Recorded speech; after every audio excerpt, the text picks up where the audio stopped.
We all love wearing heels.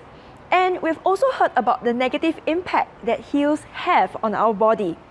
In this video, I will share with you 3 tips on how to minimize the stress that walking in heels has on our joints.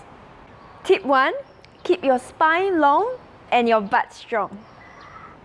When we wear high heels, we tend to tilt our hips forward and overly arch our lower back.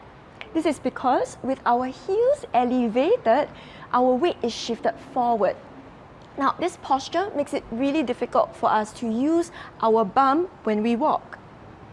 It's important to use our bum, the gluteus maximus muscle, when we walk because it is the biggest muscle in the body and it can generate a lot of power.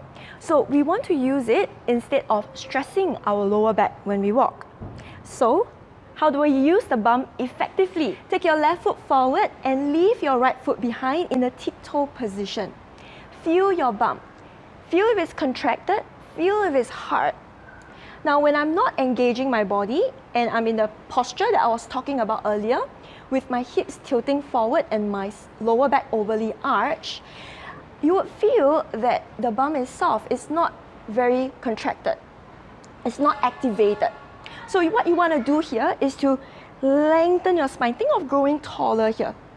And tilt your hips back as much as you can.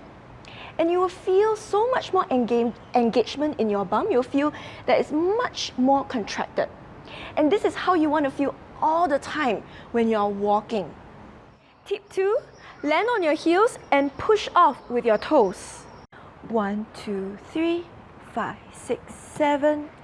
In salsa, we are taught to land on the balls of our feet first. This helps us to move and react faster on the dance floor.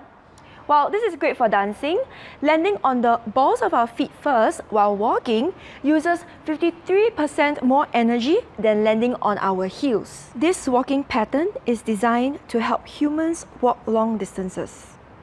The higher your heel, the more challenging it is to land heel first. Therefore, choose a comfortable heel height for yourself. After landing on your heels, use a rolling motion to transfer your weight to the balls of your feet.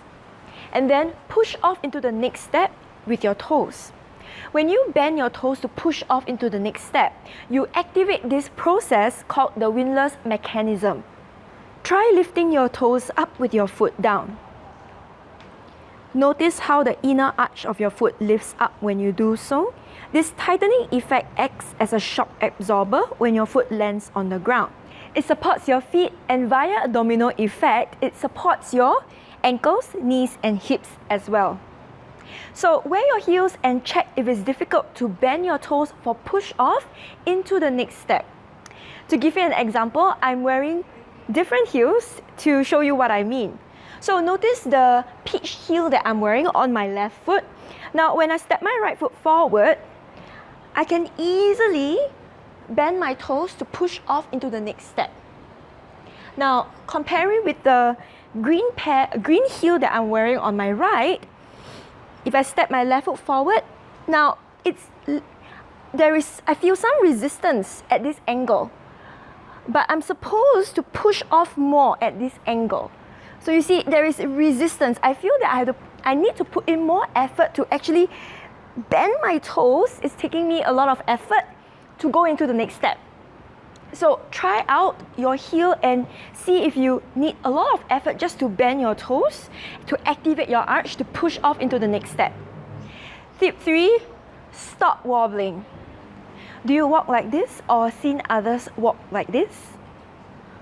Wobbling is a sign that you're not integrating your feet and leg muscles with your core. You're not holding yourself up. Instead, you're just leaning on your joints. To learn how to integrate your core muscles with your feet, practice this exercise.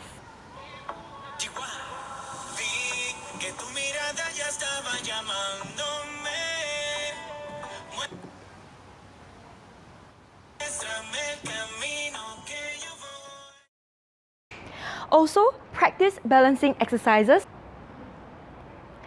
This can help to remind the key muscles of your body to stay engaged while you're walking and to support you while you walk. By choosing our heels wisely, and being more aware of how we walk in them, we can have our cake and eat it too. Wearing high heels is not necessarily a detrimental thing. It just depends on how you use them.